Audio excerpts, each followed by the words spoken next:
So what next for India and Pakistan? खासतौर पे diplomatic offence India ने भी स्टार्ट कर दिया है और बड़े एग्रेसिव दौरे स्टार्ट कर दिए हैं दुनिया भर के ममालिक के, गिवन दैट उनको एहसास हो गया कि सिफारती सतह पर भी पाकिस्तान ने जिस तरह से उनको शिकस्त दी है, जिस तरह से उनका गला दबोचा है कि उनकी आवाज़ नहीं निकल रही और उनका बयानिया दुनिया तस्लीम नहीं कर रही, तो इस मौके को भी खाली नहीं देने जाना चाहता पाकिस्तान। और पाकिस्तान ने भी अपने डिप्लोमेटिक जो एफर्ट्स हैं वो स्टार्ट कर दिए हैं। सो व्हाट नेक्स्ट नाउ, आप क्या देखते हैं? अगर आप इंडिया की बात करती हैं तो इंडिया को आपने देखा कि दो ममालिक ने सपोर्ट किया जो उसके लिए लाइबिलिटी बन गई एक्चुअली वर्ल्ड लेवल पे, एक इसराइल ने और एक अफगानिस्तान ने। यानी कि जो सबसे लोएस्ट रंग पे हैं कंट्रीज रैंकिंग में, उन्होंने किया है। और इस बात को भी दुनिया देख रही है कि सिर्फ इन दो ममालिक ने ही क्या इंडिया को सपोर्ट किया, और इंडिया के अंदर भी ये सवाल उठ रहे हैं। यानी अब इंडिया अपना जो एक शशि थरूर साहब की सरबराही में वो अपना भेज रहे हैं डेलीगेशन। अब उनकी फ्यूचर की ये मुझे अटेम्प्ट नजर आ रही है कि वो अब मजीद ममालिक को अपने साथ इकट्ठा करने की कोशिश करेंगे, ताकि अगर कभी आइंदा इस किस्म का मार्का आए तो उनको कुछ और वॉइसेस उनकी सपोर्ट में मिल जाए। मसलन शायद वो, जब हम देखते हैं तो जापान की तरफ जाएंगे, मे बी साउथ कोरिया या ताइवान की तरफ, क्योंकि वो कंट्रीज वैसे ही चाइना के अगेंस्ट हैं। यूरोप में वो कोशिश करेंगे मेरे ख्याल में फ्रांस और जर्मनी को अपनी तरफ जी। करने की। अफ्रीकन साइड पे शायद वो मे बी कीनिया को ट्राई करें, बिकॉज साउथ अफ्रीका तो बिकॉज वो इसराइल का अगेंस्ट है तो वो इनके साथ इस मामले में बिल्कुल नहीं खड़ा है। इसी तरह पाकिस्तान को भी अब अपनी जो बेस है उसको ब्रॉड करने की जरूरत है। अभी तो हमें रशिया ने किया, वो चाइना ने किया है, अजरबैजान या टर्की ने ओपनली, लेकिन मेरे ख्याल में अब हमें इसको ब्रॉड करने की जरूरत है। नेक्स्ट टाइम ईरान को भी करना चाहिए, हमें सेंट्रल एशियन रिपब्लिक्स को भी देखना चाहिए कि वो भी इस मामले में हमारे साथ खड़ी हों। सऊदी अरब को खड़ा होना चाहिए, यूएई को, and why not Syria also. So इस स्टेज पे हमें हम दो अपनी बेस को ब्रॉड करने की जरूरत है। राइट सर, मिलिट्री ऑफेंस पे तो पाकिस्तान ने, मिलिट्री फ्रंट पे तो पाकिस्तान ने जिस तरह से भारत को शिकस्त दी, आपका खुद ताल्लुक फ़ज़ाइया से रहा है, एयरफोर्स से रहा है, तो 6-0 की जो एक इबरतनाक शिकस्त पाकिस्तान ने भारत को दी, वो तो भारत सदियों तक नहीं भुला सकेगा, ता क़यामत उसको नहीं भुला सकेगा।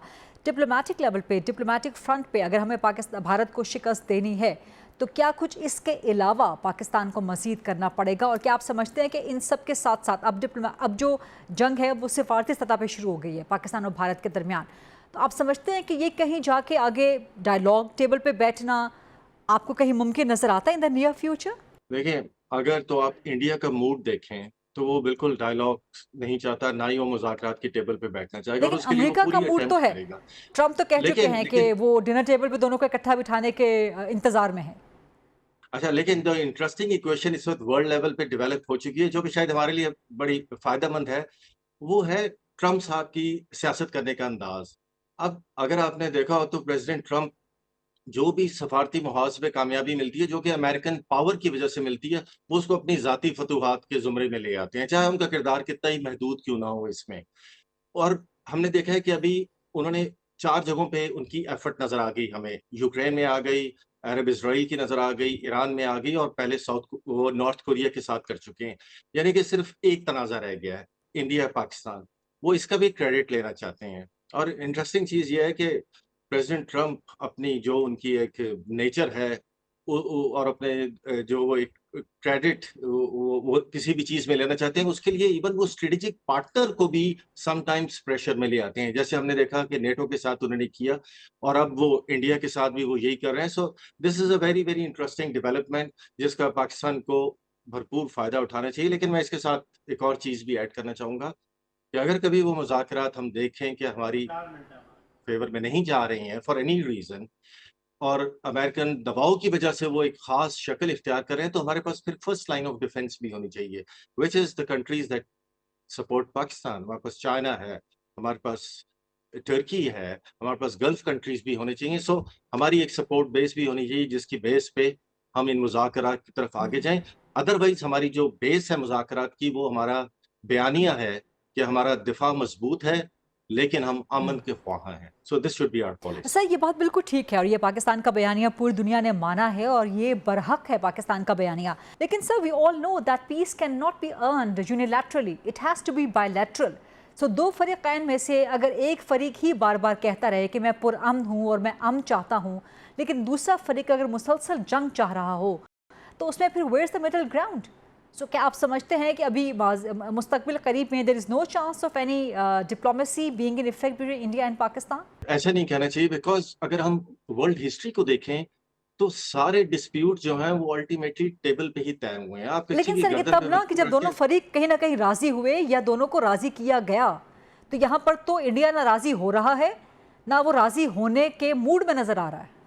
लेकिन मैं आपको अगर माज़ी में ले जाऊँ तो मैं उस वक़्त इंडिया में ही था। मुझे याद है कि जब हमारे नेशनल सिक्योरिटी एडवाइज़र तारिक अज़ीज़ साहब और एसके लांबा साहब इनके दरमियान में 4 पॉइंट्स पे एग्रीमेंट हो गया था और उसको साइन करने के लिए मनमोहन साहब पाकिस्तान आ रहे थे। डेट्स भी डिसाइड हो गई थी बट फिर पाकिस्तान में मुशर्रफ साहब ने इमरजेंसी लगा ली और इंडिया ने कहा कि on principle we will not go.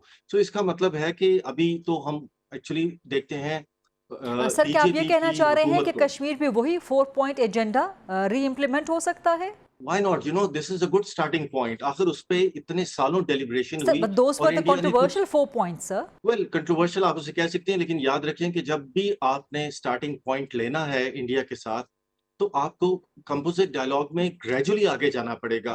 It's next to impossible कि आपके जो बहुत ही ज़्यादा क्रॉनिक इश्यूज़ हैं, कश्मीर हो गया, सियाचिन हो गया, सिर क्रीक हो गया, कि आप ये फौरन इन्हीं पे स्टार्ट करें और इनको रिज़ॉल्व करके बाकी आगे जाएँ। ऐसे नहीं कभी So भी आगे जाया you जाता। think देखिए Kashmir is the and Kashmir, Sir Creek and all these are the chronic issues or the core issues?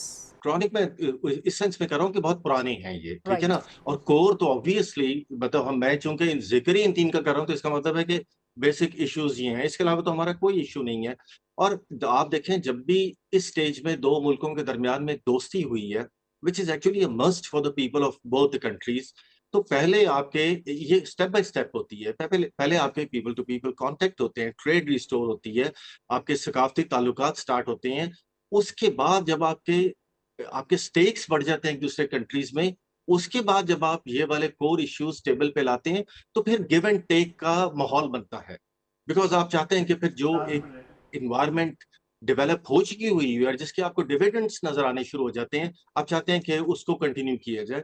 सो मेरे ख़्याल में, मेरी ज़ाती राय में तो स्टेप बाय स्टेप ही ये बर्फ़ पिघलेगी और हम आगे जाएँगे। हम सडनली किसी कंक्लूज़न पे पहुँच नहीं सकते, ना ही कोई मेरे ख़्याल में ए ऐसी फ़ोर्स है कि जो इस चीज़ पे किसी को भी मजबूर कर सकती है।